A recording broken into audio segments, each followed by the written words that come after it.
Assalamualaikum warahmatullahi wabarakatuh. Selamat pagi anak-anak, bagaimana kabar kalian hari ini? Insya Allah kalian semua selalu diberi kesehatan ya oleh Allah Subhanahu wa Ta'ala. Amin.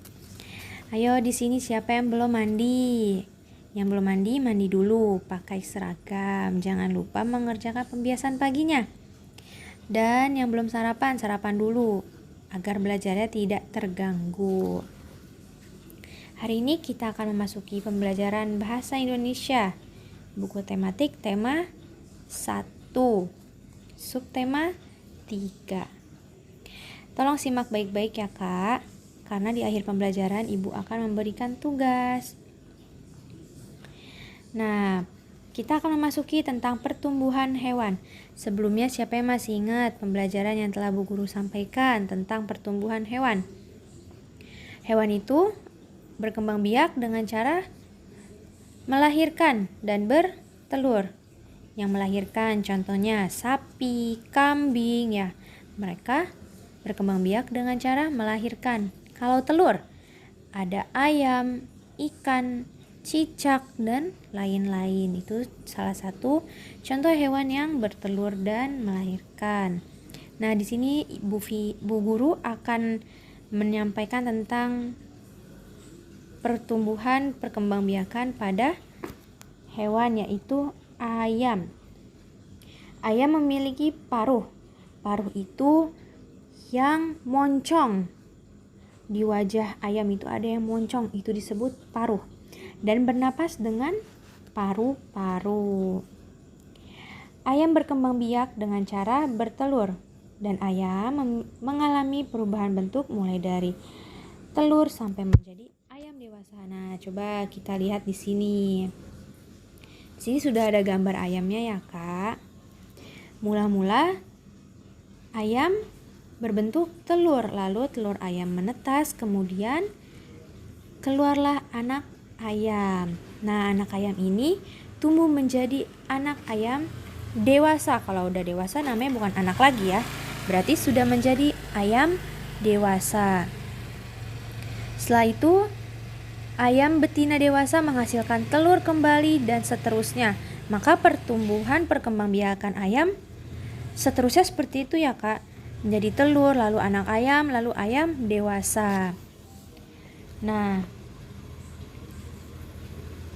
setiap hari ayam itu harus diberi makanan dan minuman agar ukuran dan tubuh ayam semakin bertambah besar. Kalau ayamnya besar, nanti digorengnya makin enak, makin banyak dagingnya. Siapa di sini yang suka ayam? Bu Guru juga suka ayam loh. Kalian harus makan ayam ya, karena ayam itu enak. Selanjutnya, daur hidup kupu-kupu. Siapa di sini yang suka kupu-kupu?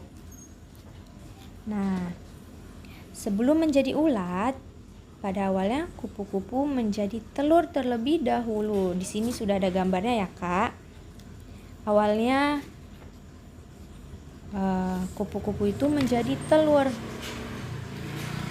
Setelah beberapa hari menjadi telur, telur kupu-kupu menetas menjadi ulat. Ulat memakan daun-daunan sehingga tubuhnya menjadi besar. Jadi, sebelum ulat menjadi kepompong, ulat harus memakan banyak daun-daunan agar tubuhnya menjadi besar. Lalu ulat mencari tempat untuk berdiam diri agar dapat membentuk kepompong. Coba di sini lihat nih. Ini ada kepompong nih yang warna oranye. Ini kepompong namanya. Siapa yang pernah lihat kepompong? Biasanya kepompong itu ada di pohon. Suka nempelnya di pohon. Setelah itu, setelah kepompong itu berhari-hari menempel pada pohon, lalu kepompong itu akan menetas dan akan menjadi kupu-kupu yang cantik. Nah, semua makhluk hidup memiliki daur hidup ya Kak. Masya Allah, betapa sempurnanya ciptaan Allah ini. Allah memberikan berbagai macam cara bentuk perkembangbiakan pada hewan. Jangan lupa untuk selalu memuji Allah Subhanahu wa Ta'ala dengan kata Masya Allah. Selanjutnya kita akan membahas tentang nyamuk. Nah, nyamuk ini memiliki daur hidup seperti hewan lainnya. Seperti hewan bertelur pada umumnya ya Kak. Mula-mula menjadi telur terlebih dahulu. Lalu setelah dari telur berubah menjadi jentik-jentik. Jentik-jentik ini biasanya ada di atas air. Kalau misalnya kalian melewati saluran air atau selokan atau bisa disebut got, nah di situ terlihat jentik-jentik nyamuk atau bintik-bintik nyamuk. Itu akan berubah menjadi nyamuk. Nah, beberapa nyamuk dapat menjadi penyakit yang mematikan. Jadi kalian hati-hati ya Kak jika bertemu.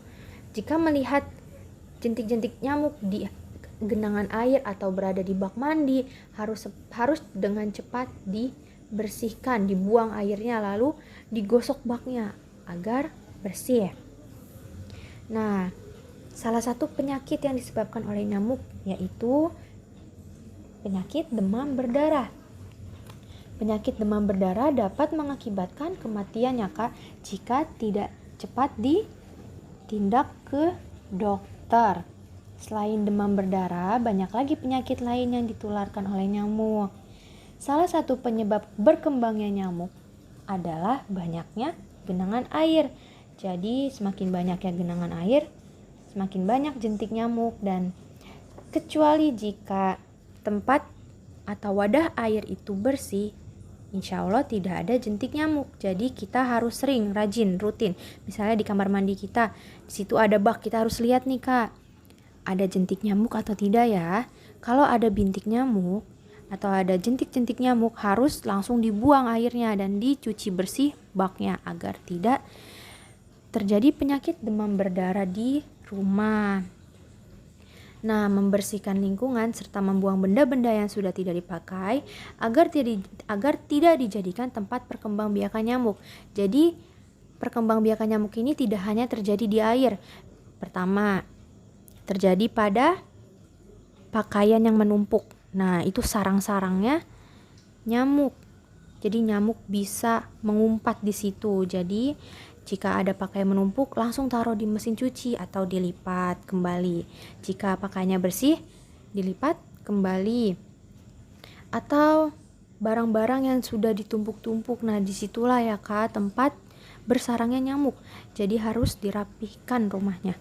Harus sampai rapi, bersih agar nyamuk tidak berkembang biak di situ. Oleh karena itu, kita harus menjaga lingkungan sekitar kita, menjaga rumah kita, menjaga kebersihan rumah. Jangan sampai ada baju yang menumpuk, barang yang menumpuk, dan jangan sampai juga ada kotoran. Jika ada kotoran harus segera dibersihkan. Ada baju menumpuk harus segera dibersihkan. Ada barang yang menumpuk harus segera dibereskan. Agar tidak terjadi agar tidak mendatangkan banyak nyamuk yang mengumpat di sana. Ingat ya Kak, menjaga kebersihan itu sangat penting. Dengan cara kita menjaga kebersihan, berarti kita juga menjaga orang-orang yang di sekitar kita agar dapat terlindung, agar dapat sehat dan tidak terkena penyakit. Nah, selanjutnya ada latihan soal. Latihan soalnya ini, buatlah poster tentang perilaku hidup bersih dan sehat di buku gambar atau HVS. Buatlah semenarik mungkin ya Kak. Dan jangan lupa difoto dengan diri kalian juga. Harus jelas muka kalian dan kertasnya. Jangan lupa juga memfotonya pakai seragam. Nah, contoh posternya bisa dilihat di tema 1, subtema 3 halaman 138. Contoh posternya seperti itu ya Kak. Jangan lupa dikirim ke Bu Guru. Dan jangan lupa juga untuk menyerahkan atau mengirimkan format pembelajaran telah selesai. Ya, cukup sekian yang Bu Guru sampaikan. Bila ada yang tidak mengerti, langsung japri saja ke Bu Guru ya Kak. Barakallahu fiik.